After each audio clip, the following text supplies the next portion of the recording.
And welcome to MATV Kashmir in focus.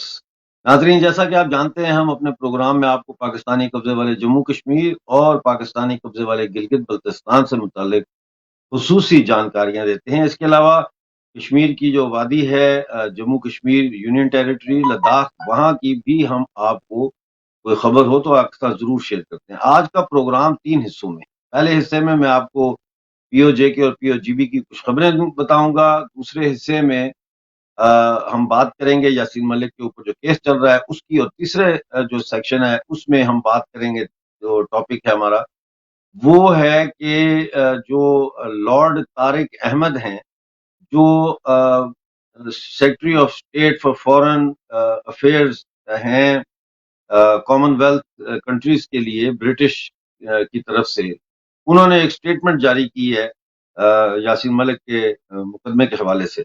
उस पर हम बात करेंगे, लेकिन पहले चलते हैं हम पाकिस्तानी कब्जे वाले गिलगित बल्तिस्तान में, जहां पे अपोजिशन पार्टियों ने यह कह दिया है कि अगले 3 दिन में वो पाकिस्तान तहरीक इंसाफ की गिलगित बल्तिस्तान सरकार के खिलाफ वोट ऑफ नो कॉन्फिडेंस लेके आ रहे हैं। इसके साथ साथ बलूचिस्तान में ऑलरेडी जो है वो एक क्राइसिस डेवलप हो चुका है, और वहां पे वोट ऑफ नो कॉन्फिडेंस का मोशन जो है सबमिट करवा दिया गया है बलूचिस्तान असेंबली में। बहरहाल चलते हैं वापस हम पाकिस्तानी कब्जे वाले गिलगित बल्तिस्तान की तरफ, जहां पे पाकिस्तान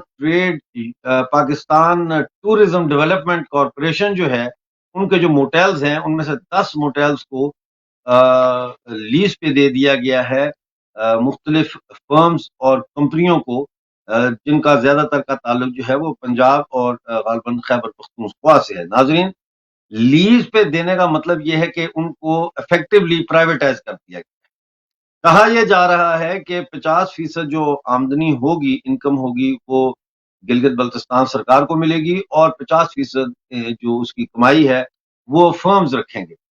इस हवाले से लास्ट जो मेरा प्रोग्राम था ट्यूसडे को, उसमें मैंने ये कहा, आपको बताया था कि गिलगित बल्तिस्तान यूनाइटेड मूवमेंट के जो चेयरमैन हैं मंजूर परवाना, उन्होंने बड़ा अच्छा मशवरा दिया कि भाई अगर ये आपसे नहीं चलते, इनको बजाय लीज पे देने के, इनको गिलगित बल्तिस्तान के बेरोजगार नौजवानों के हवाले किया जाए, वो इसको चलाएंगे और वही इसमें से प्रॉफिट भी आपको कमा के देंगे गिलगित बल्तिस्तान सरकार को, और उनका रोजगार भी लगेगा। लेकिन ऐसा नहीं हुआ। ये जो लीज इन्होंने दी है, यानी कि प्राइवेटाइज जो किया है, इसके ऊपर एक और ऑर्गेनाइजेशन है Gilgit Baltistan people's rights movement. उनके लीडर हैं इब्राहिम नगरी। इब्राहिम नगरी साहब ने कहा है कि भाई जो 50% कमाई आएगी गिलगित बल्तिस्तान गवर्नमेंट के पास, वो तो ब्यूरोक्रेसी में ही खर्च हो जाएगी, वो तो सारा करप्शन की नजर हो जाएगी। बाकी जो है वो गैर मकामी जो कंपनियां हैं वो लेके चली जाएंगी। तो गिलगित बल्तिस्तान के लोगों को तो इसमें से एक पाई का भी फायदा नहीं होगा। इसी के साथ साथ मैं आपको बताता चलूं कि एक बहुत बड़ा अफसोसनाक वाकया पेश आया है पाकिस्तानी कब्जे वाले जम्मू कश्मीर में, जहां पे रावलाकोट के नजदीक एक गहरी खाई में गाड़ी गिर गई। आपको मैं अक्सर बताता रहता हूं कि पाकिस्तानी कब्जे वाले जम्मू कश्मीर और गिलगित बल्तिस्तान में पहाड़ी इलाके हैं, और वहां पे सेफ्टी वॉल्स नहीं है, कुछ जंगले भी नहीं लगे हुए कि गाड़ी बच जाए, किसी तरह खाई में ना गिरे। तो इसमें जो ताजा तरीन दुर्घटना हुई है, यानी कि जो वाकया हुआ है, वो परसों हुआ है, जिसमें जम्मू कश्मीर नेशनल अवामी पार्टी के एक नौजवान लीडर हैं साजिद सादिक साहब, वो उस गाड़ी में मौजूद थे। गाड़ी खाई में गिर गई और उनका वहां पे वो हलाक हो गए, इसमें वो जान उनकी चली गई। तो उनका बहुत बड़ा जनाजा हुआ कल रावलाकोट में, जिसमें हजारों लोग शामिल हुए। ये मैं आपको एक खबर देना चाह रहा था इस हवाले से।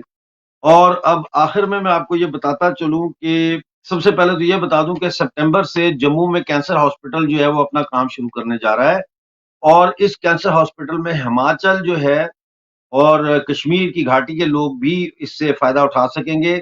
और मुझे यकीन है कि जब पाकिस्तानी कब्जे वाला जम्मू कश्मीर, जो वेस्ट जम्मू के सारे इलाके हैं, और मुजफ्फराबाद, ये भी जब जम्मू कश्मीर के साथ मिल जाएंगे, तो इस इलाके के लोगों को भी इस हॉस्पिटल से बहुत फायदा पहुंचने वाला है। आखिर में 500 अरब रुपया दिया है सरकार ने जम्मू कश्मीर को फिल्म और मवासलात की डेवलपमेंट के लिए। हर साल 100 करोड़ रुपीस जो है वो जम्मू कश्मीर की फिल्म इंडस्ट्री को डेवलप करने के लिए खर्च किए जाएंगे। 5 साल के बाद इसका रिव्यू होगा और उसके बाद जो है वो देखा जाएगा कि आगे इसको मजीद बेहतर कैसे किया जा सकता है। नाजरीन, आज मेरे साथ दो बड़े इम्पोर्टेंट मेहमान हैं। एक हमारे साथ है साहिल बशीर साहब, जो एक सियासी कारकुन भी हैं लेकिन ह्यूमन राइट वर्कर हैं, और दूसरे आपके जाने पहचाने मेजर जनरल AK सवार साहब। आप दोनों का प्रोग्राम में स्वागत करता हूँ।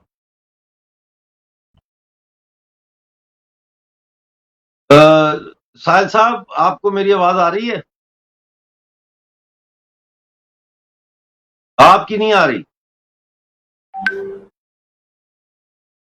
जी अमजद साहब, अभी आवाज आ रही है? अब आ रही है। अच्छा, मैं आपसे ये सवाल पूछना चाहूंगा कि आज यासीन मलिक साहब को अदालत में पेश किया गया, उन पर फर्द जुर्म आयद की गई और उन्होंने अपने खिलाफ लगने वाले किसी चार्ज को चैलेंज नहीं किया, और अब अदालत ने 25 मई की तारीख दे दी है। 25 मई से बाकायदा मुकदमे की शुरुआत होंगी। तो हमारे जो दर्शक हैं, मैं चाहूंगा आप उनको थोड़ा यासीन मलिक के बैकग्राउंड के बारे में बताएं, क्योंकि पाकिस्तान इस वक्त लंदन में, न्यूयॉर्क में और POJ में एक तूफान मचाया हुआ उन्होंने, कि पता नहीं, बहुत शरीफ इंसान थे यासीन मलिक साहब, बड़े नेक आदमी थे, और जनाब भारत बड़े जुल्म कर रहा है। पहले तो मुझे ये बताएं कि इस वक्त क्या भारत में जो जम्मू कश्मीर है वहां कर्फ्यू लगा हुआ है?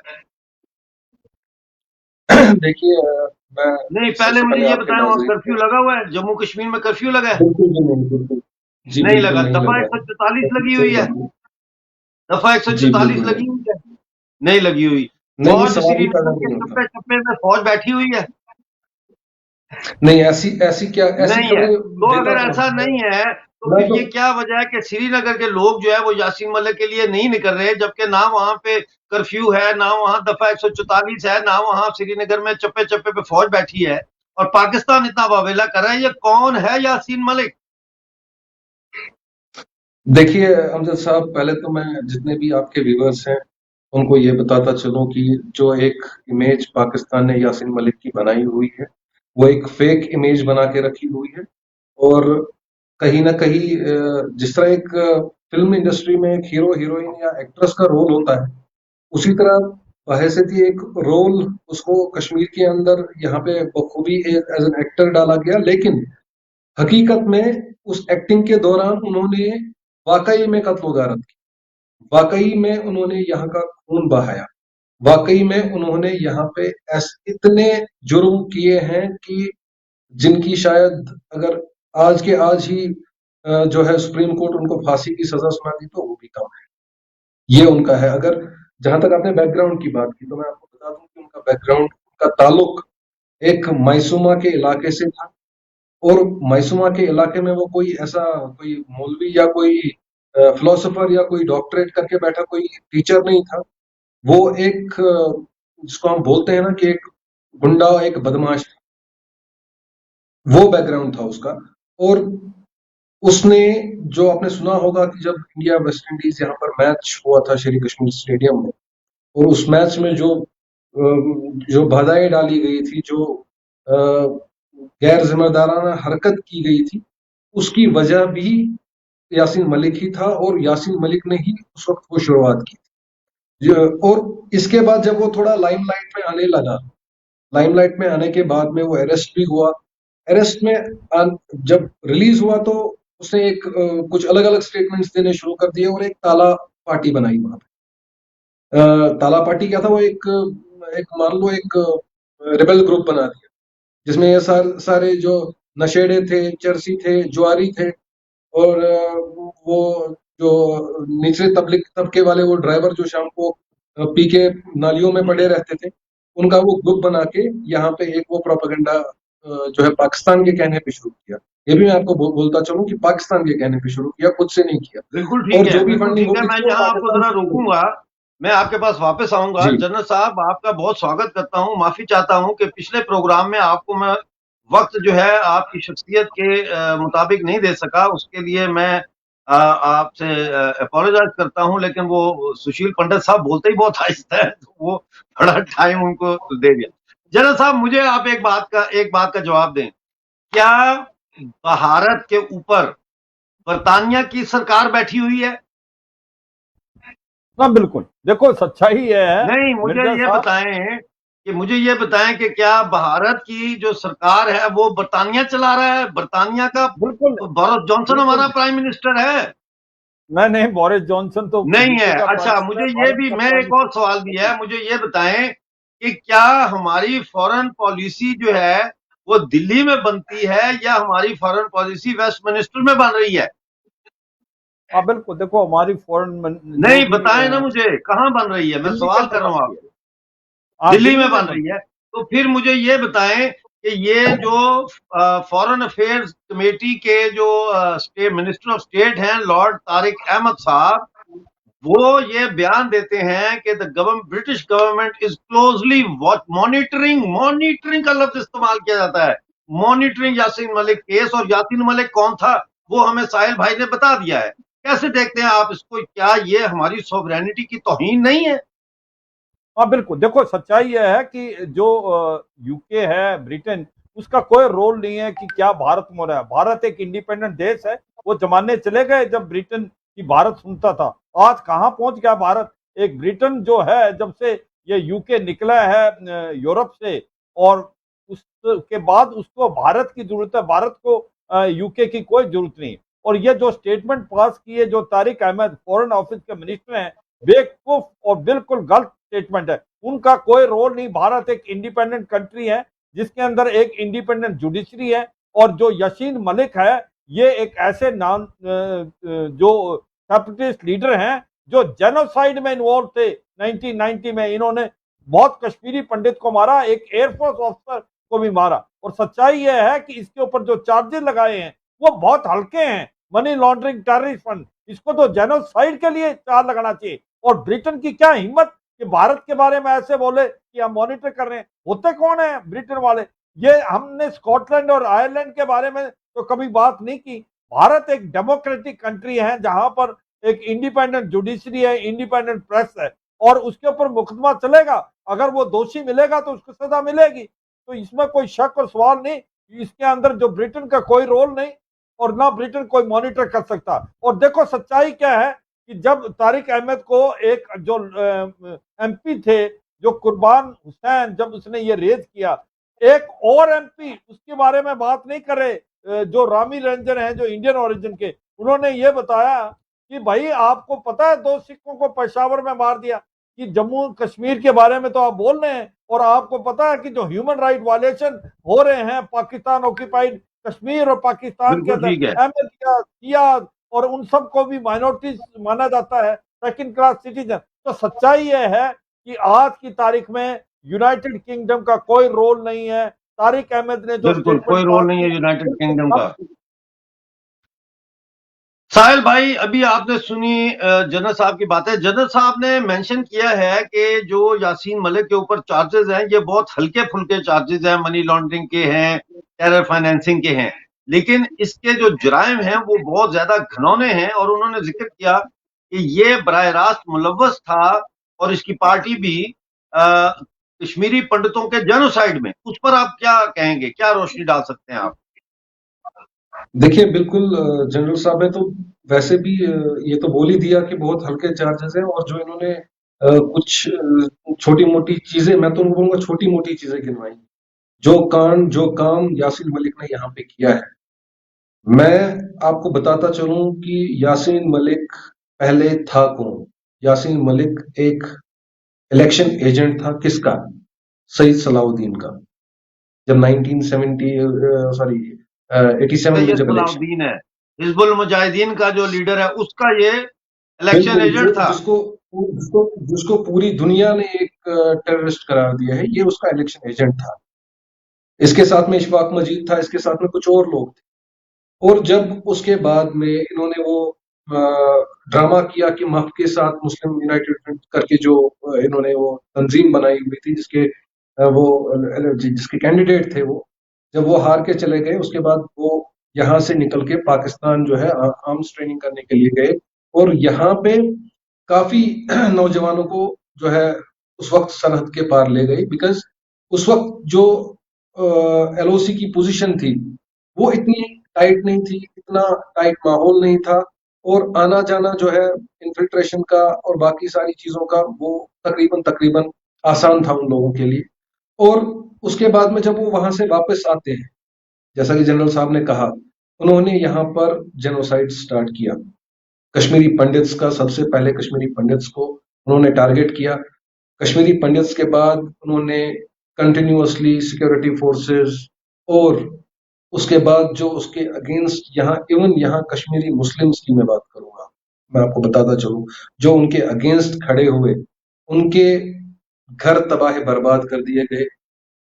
3-3, 4-4, 5-5 लोग एक ही घर में, अगर किसी एक बंदे ने सपोर्ट किया, पूरा घर जला दिया, पूरे घर को खत्म कर दिया। और इस बंदूक की आवाज में जिस कश्मीर ने चाकू नहीं देखा था, चाकू नहीं देखा था, उसने AK-47 देखा। और यहाँ एक टॉफी यहाँ के नौजवानों को, उनके मुंह में एक क्लियर भर दिया कि पाकिस्तान की फौज बॉर्डर पे वेट कर रही है, लेकिन हमें पहले यहाँ पर अपनी फौज तैयार करनी। आज 35 साल हो गए पाकिस्तान को, अभी तक उसकी वो फौज एक कदम आगे नहीं बढ़ पा रही है। और यहाँ पर जो उन्होंने बीज बोया टेररिज्म का, यहाँ पर अब तक इतने नौजवानों को खून, नौजवानों के साथ खून की होली खेली गई। और इन सब का जो गुनाह है, इन सब का जो इल्जाम है, वो इसी यासीन मलिक और इसी बिटा कराटी के सर के ऊपर है। मुझे नहीं लगता है कि इस पे कोई ट्रायल भी होना चाहिए। अगर मेरे हाथ में होता, अगर मेरे हक में होता, तो फांसी तो दूर, मैं इसका सर इसके धड़ से अलग करके चौराहे पे चढ़ा देता, उसी लाल चौक पे चढ़ाता जहां पे मैंने देखा है। अच्छा, बिल्कुल ठीक है। ये आपकी ज़ाती राय है, उसका हम एहतराम करते हैं। जनरल साहब, मुझे ये बताएं कि ये जो साहिल बशीर साहब बता रहे हैं, साहिल बशीर साहब का ताल्लुक RSS से तो नहीं है। साहिल बशीर साहब एक मुसलमान है। साहिल बशीर साहब जो है वो कोई और तो नहीं है, वो तो इंडियन है और मुसलमान है और कश्मीरी मुसलमान है। वो जब ये कह रहे हैं कि यहाँ कोई ऐसी तहरीक नहीं है और इनको बच्चों को टॉफियां दी गई कि भाई उत्तर पाकिस्तान की फौज खड़ी है और लाइन ऑफ कंट्रोल से इन्फिल्ट्रेशन होती नहीं, तो पहला सवाल मेरा आपसे ये है कि इस वक्त लाइन ऑफ कंट्रोल की क्या सिचुएशन है। और दूसरा सवाल मेरा आपसे ये है कि क्या आप क्या समझते हैं कि क्यों यासीन मलिक के ऊपर जो है वो कश्मीर के कश्मीरी पंडितों के जेनोसाइड के हवाले से मुकदमा दर्ज नहीं हो रहा या मुकदमा नहीं चल रहा? हाँ देखो, पहली बात तो जो लाइन ऑफ कंट्रोल के बारे में आपने बात की, हमारा जो काउंटर इन्फिल्ट्रेशन ग्रिड है लाइन ऑफ कंट्रोल पे बहुत पुख्ता है। और आज की तारीख में उसमें सर्वेलेंस और उसमें इलेक्ट्रॉनिक इक्विपमेंट इतने हैं, उसमें कोई चिड़िया भी पंख नहीं मार सकती। मगर यह भी सच्चाई है कि 10,000 के करीब आतंकवादी जो लश्कर तोबा और जैसे मोहम्मद के हैं, जो कि अफगानिस्तान में तालिबान के साथ कंधे से कंधा बंधा के लड़े थे, जिनके पास M4 और M16 राइफल है, आज वो लॉन्च पैड में प्लस ट्रेनिंग एरिया में वेट कर रहे हैं। वो अपॉर्चुनिटी देख रहे हैं कि कभी मौका लगा तो भारत के जो जम्मू और कश्मीर के अंदर इन्फिल्ट्रेट करें, क्योंकि ISI चाहती है कि कहीं ना कहीं कुछ ना कुछ कराया जाए जम्मू और कश्मीर में, क्योंकि अभी 150 के करीब आतंकवादी रह गए हैं। पूरी लीडरशिप हिजबुल मुजाहिदीन और लश्कर तोबा की बिल्कुल फिनिश होगी। अगले 1-1.5 साल में मुझे लगता है आतंकवाद का सफाया हो जाएगा। आज जम्मू और कश्मीर बहुत ज्यादा डेवलपमेंट की तरफ चल रहा है। जो आपका टूरिज्म है वो रिकॉर्ड टाइम का हुआ है, वहां पर इंडस्ट्री लग रही है। तो ये सच्चाई है कि एक भारत बदला हुआ भारत है। जम्मू और कश्मीर के अंदर अभी डिलिमिटेशन हो गई है, वहां पर इलेक्शन होंगे, वो वहां सब पर आप स्टेट। हमें बता चुके हैं पहले भी कई प्रोग्राम्स में। मैं ये हाँ, जानना ये जो चाहता हूं सेकंड कि क्वेश्चन, क्या क्या यासीन मलिक को किसी किस्म का कोई रिलीफ दिया जा रहा है कि हल्के फुल्के केसेस चला के उसको कोई सजा 10-15-20 साल की दे के बाद में रिड्यूस करके उसको फिर छोड़ा जाए? क्या वजह है कि कश्मीरी पंडितों के हवाले से उसके ऊपर केस नहीं चलाया जा रहा जिसमें वो सजा मौत का हकदार बनता है? हाँ देखो, ये मैं इसके बारे में मिर्जा साहब कह नहीं सकता कि वजह क्या है कि उसके ऊपर चार्जेस इतने हल्के क्यों लगे। मुझे सब पता है, ये सबको मालूम है। जैसे साहिल बशीर साहब कह रहे हैं, ये सच्चाई है कि 90s के अंदर इन्होंने बहुत ज्यादा कश्मीरी पंडितों पे जेनोसाइड किया। और उसके बाद ये तो सच्चाई है कि एक एयर फोर्स ऑफिसर जो वेट कर रहे थे अपनी बस की, उनको उन्होंने दिन दहाड़े मारा था और उन्होंने ये कबूल यासीन किया मलिक है। ने मारा था? हाँ, यशीन मलिक ने मारा था और उसने कबूल किया साहिल है। बशीर मैं साहब, ये आप इस बात को सेकंड करते हैं कि ये जो आर्मी ऑफिसर खड़े बिल्कुल थे बस बिल्कुल स्टॉप बिल्कुल। पे, उनको मारने वालों में यासीन मलिक बराह रास्त शामिल था उस दिन? बिल्कुल शामिल था और ये बात वो खुद भी कबूल कर चुका है कई प्रोग्रामों में, कई प्लेटफॉर्म्स।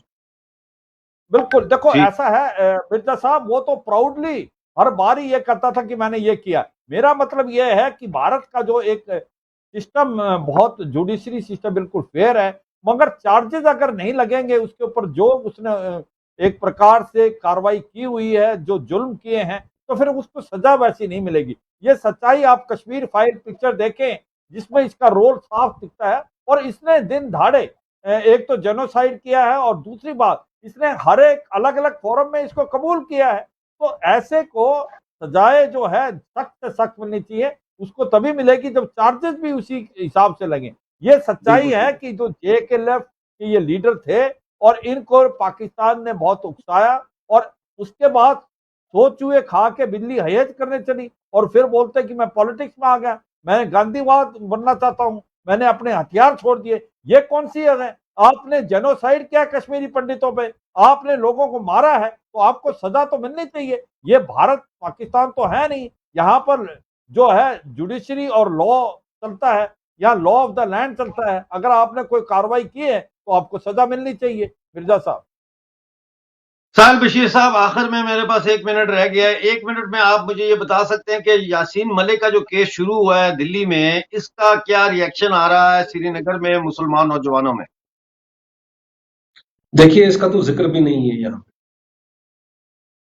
यासीन मलिक तो जहाँ तक उसकी पहचान का आप हवाला देंगे, उसकी जितनी भी टीम थी, जितने भी स्टोन पेल्टर्स थे, वो आप यकीन नहीं करेंगे आज एक पॉलिटिकल पार्टी बन चुके हैं और हिंदुस्तान का झंडा उठा के लाल चौक में खड़े होते हैं। जो उसके साथ स्टोन पेल्टिंग करते थे, जो उसकी आवाज हुआ करते थे, जो उसके साथ चलते थे, उन तक को पता चल गया है कि ये क्या चीज थी, ये क्या बंदा था। और जहां तक आप बात करें ना सजा की, मैं बोलता हूँ कल अगर इसको फांसी देंगे ना, एक शटर बंद नहीं होगा यहाँ पे, एक शटर बंद नहीं होगा। और बताइए एक किन शटर जैसे बंद नहीं होगा, इनोसेंस बहुत बड़ी इंसानों बात को। कह दी साहिल साहब ने। जनरल साहब ये कह रहे हैं कि अगर उसको फांसी होती है तो एक शटर बंद नहीं होगा। 10 सेकंड है आपके पास, इस पे कमेंट करें प्लीज, 10 सेकंड। बिल्कुल, बिल्कुल मिर्ज़ा साहब, ये जो साहिल बशीर साहब ने बोला बिल्कुल ठीक बात है। ये बदला हुआ भारत है, बदला हुआ जम्मू कश्मीर है। आज लोगों को समझ आ गई है कि पाकिस्तान ने किस प्रकार से आतंकवाद फैलाने की कोशिश की। आज जो है जम्मू कश्मीर डेवलपमेंट की तरफ चल रहा है, वहाँ पर इंडस्ट्री बन रही है, वहाँ पर डेवलपमेंट हो रही है, वहाँ स्कूल बिल्कुल सही कॉलेजेस कह रहे हैं बने आप। हुए हैं, वहाँ पर आज बहुत बदला बहुत हुआ आपका भारत है। शुक्रिया आज हमारे साथ जुड़ने का, जन्नत साहब और साहिल बशीर साहब, आप लोगों का बहुत शुक्रिया। मुझे यकीन है कि पाकिस्तानी कब्जे वाले जम्मू कश्मीर में हमारा प्रोग्राम जो है वो देखा जाता है और वहां के लोगों को आज एक नया पर्सपेक्टिव उनके सामने हमने पेश किया है। नाजरीन, आज का प्रोग्राम देखने का बहुत बहुत शुक्रिया। अब आपसे मुलाकात होगी ट्यूसडे को लंदन टाइम 6:30 बजे। उस वक्त तक के लिए डॉक्टर अमजद यूब मिर्जा को इजाजत दीजिए। जय हिंद। जय हिंद।